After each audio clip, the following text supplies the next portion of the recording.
Bab 6 dan 7. Malam pertama. Apa dok? Padiskup? Tanya Lina yang berlagak bodoh, bahkan pura-pura tak fasih saat mengatakannya. Paradise Club, ucap Dr. Herli satu kali lagi dan kali ini Lina hanya mampu menjawabnya dengan gelengan kepala kecil. Astaga, apa yang aku lakukan? Jelas saja Lina tidak tahu, pasti gadis semalam bukan Lina. Batin Herli. Semalam dia sangat yakin bahwa wanita itu adalah Lina, namun sekarang saat melihat tingkah dan penampilan Lina dia jadi ragu sendiri. Padahal semalam wanita itu cukup menarik perhatiannya, bisa dia jadikan hiburan untuk menemani malamnya. Tapi kini angan-angannya mendadak buyar, sebab Lina bukanlah wanita malam itu, Lina hanyalah gadis miskin yang sedang bekerja keras untuk membiayai pengobatan ibunya. Lina tak mungkin punya waktu untuk pergi ke Paradise Club. Ya sudah sana pergilah, kata Dr. Herli kemudian. Dan Lina langsung membuang nafasnya lega. Baik, dok, jawab Lina patuh.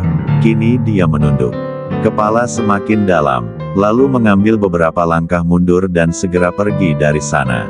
Ya Tuhan, bagaimana bisa banyak sekali orang yang tahu bahwa aku di klub malam itu?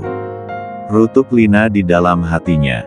Dia melangkah cepat untuk menghindari Dr. Herli memanggilnya lagi, namun ketika tiba di persimpangan lengannya malah ditarik oleh seseorang dengan cukup kuat. Ingin berteriak namun urung sebab mulutnya langsung dibekap. Dr. Rian menariknya ke sudut ruangan yang begitu sepi.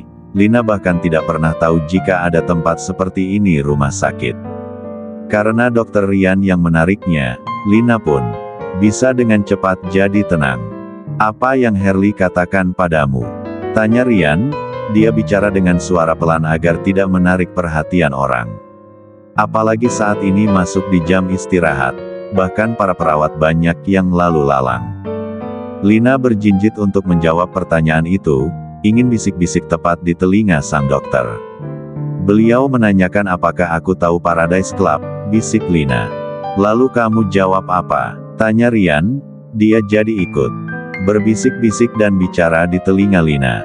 Suaranya yang hangat membuat jiwa Laura bangkit, dia geli dan merasa berdesir sendiri. Aku pura-pura tidak tahu, jawab Lina. Di sudut ruangan itu mereka malah saling berbisik mesra. Bagus, ingat untuk merahasiakan tentang pernikahan kita, Lia dok. Kamu akan pergi kemana setelah ini? Beli lingerie. Pergilah. Aku dulu atau dokter yang keluar? Keluarlah lebih dulu. Tapi aku takut, balas Lina, malah manja. Padahal dia adalah wanita paling berani di dunia ini. Kalau begitu aku yang akan lebih dulu keluar, putus Rian. Sembunyi-sembunyi seperti ini membuat jantungnya sedikit berdegup.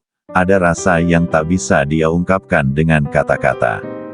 Hal gila seperti ini hanya bisa dia lakukan dengan Lina. Tak mungkin dia bisa melakukannya dengan wanita yang sederajat dengannya. Apalagi jika fakta kelemahannya terbongkar, orang-orang justru akan menggunakan kelemahan itu untuk menyerang pribadinya, menyerang karirnya di rumah sakit ini. Rian hendak melangkah pergi dari sana, tapi Lina lagi-lagi menahan lengannya dengan cepat. Dia kembali berjinjit dan berbisik. Aku tadi sempat mencari informasi tentang impoten di ponselku. Aku akan benar-benar membantu dokter untuk sembuh, bisik Lina. Tapi nanti jika sembuh, aku yang pertama mencobanya ya. Tanya Lina lagi. Lihatlah, gadis ini benar-benar gila. Setelah bicara tanpa dosa Lina justru tersenyum lebar hingga menampakkan deretan giginya yang rapi. Senyum yang seolah bisa menular pada siapapun yang melihatnya. Dengan nakal Lina pun kembali memberanikan diri untuk membelai celana bagian bawah sang dokter, lalu mendorong pria itu untuk segera keluar dari tempat persembunyian mereka ini. Aku geli sendiri, gumam Lina setelah dia hanya sendirian. Rasa lembut milik dokter justru membuatnya candu. Sementara Rian di luar sana hanya bisa memasang wajahnya yang datar. Usianya sudah tidak muda lagi, tapi bagaimana bisa dia melakukan hal-hal aneh seperti ini? Seketika Rian teringat jika selama ini dia selalu menertawakan kisah cinta kakek dan neneknya, yang selalu bersembunyi-sembunyi di rumah sakit, kakek Alam Syah Dude dan nenek Ana. Seperti terkena karma, Kini dia pun mengalaminya juga. "Apa yang kamu lakukan di sini?" tanya Herli. Setelah bicara dengan Lina, dia pun hendak kembali ke ruangannya, tapi malah bertemu dengan Rian di sini. Tadi Rian juga hendak menuju ke ruangannya, namun justru melihat Herli yang berjalan ke arah ruangan Ibu Wilda. Itulah sebabnya kini dia pun di sini.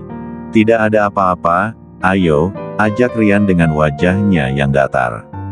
Dia pun mulai melangkah dan Herli mengikuti. Lama-lama Rian jadi seperti Lina yang pandai bersandiwara. Lina yang sempat mendengar pembicaraan itu pun pilih untuk berdiam diri dulu, memutuskan untuk pergi setelah 5 menit kemudian. "Sepertinya wanita tadi malam itu bukan Lina, mereka terlihat sangat jauh berbeda," ucap Herli di antara langkah yang mereka ambil. "Kamu masih memikirkan tentang wanita itu?" "Aku bahkan sudah melupakannya," balas Rain dengan suaranya yang khas, terdengar begitu dingin. Namun berteman sudah cukup lama membuat Herli sudah sangat menghafal sikap sahabatnya itu, jadi dia tak pernah ambil pusing. "Sebenarnya aku penasaran padamu, apa kamu tidak tertarik dengan wanita?" tanya Herli. Dia memeluk pundak Rian saat mengajukan pertanyaan tersebut. "Tertarik? Hanya saja belum ada yang menarik di mataku," balas Rian. "Cobalah untuk buka hatimu Rian, Zendaya sudah bahagia dengan suaminya." "Berhentilah menyebut nama wanita itu, namanya membuatku mual." Herli terdiam, juga melepaskan pelukannya di pundak Rian. Dia memang tidak tahu apa penyebab rencana pernikahan keduanya berakhir, tapi sepertinya hal itu menimbulkan trauma tersendiri bagi Rian. "Maaf, tak seharusnya aku terlalu ikut campur," kata Herli. Rian hanya menatapnya sekilas lalu kembali menatap koridor yang mereka lewati. Di dalam hati Rian, dia benar-benar ingin segera sembuh dari penyakit ini. Dia tak ingin terus terpuruk, tak ingin hidupnya jadi sia-sia hanya karena wanita sampah. Lina melihat jam di ponselnya. Saat waktu telah berlalu selama 5 menit, akhirnya dia mulai mengendap-endap untuk keluar dari sana. Untunglah tak ada satupun yang menyadari. Jadi dia bisa dengan segera bersikap biasa saja. Kembali memasang wajahnya yang polos saat menyapa semua orang yang dia lewati. Tak ingin ketahuan berbelanja dengan menggunakan kartu kredit elit, jadi Lina mengambil uang tunai secukupnya. Cukup untuk beli ini dan itu guna mengupgrade penampilannya di hadapannya sang suami. Lina berpergian menggunakan masker, pengalaman di klub malam Paradise dia jadikan pelajaran.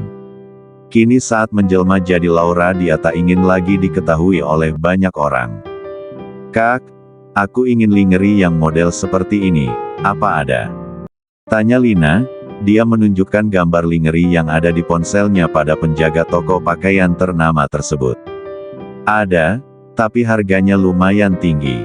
"Tidak apa-apa Kak, aku akan membelinya." "Baik, akan saya persiapkan." Lina tidak hanya membeli satu lingerie, namun dia membeli banyak gaun malam. Membeli baju-baju harian yang nampak seksi dan menawan sekaligus.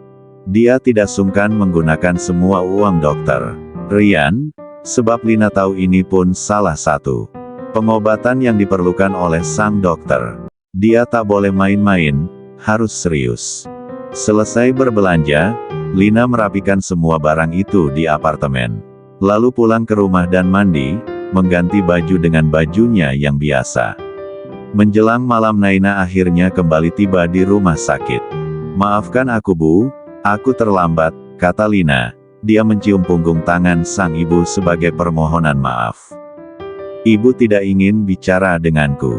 "Kenapa belum sadar juga?" tanya Lina lagi. "Aku hitung sampai 3 ya, harus bangun. 1, 2, 3, tapi yang ada hanya keheningan." Justru ponselnya di dalam tas bergetar. Satu pesan masuk dari Dokter Rian. "Jam 9 aku pulang, bersiaplah," tulis Rian. "Baik, Dok," jawab Lina. Dia sibuk sekali. Dengan tatapannya yang nanar ke arah sang ibu, Lina akhirnya pergi lagi. Menjalankan tugas pertamanya, malam pertama tanpa penyatuan.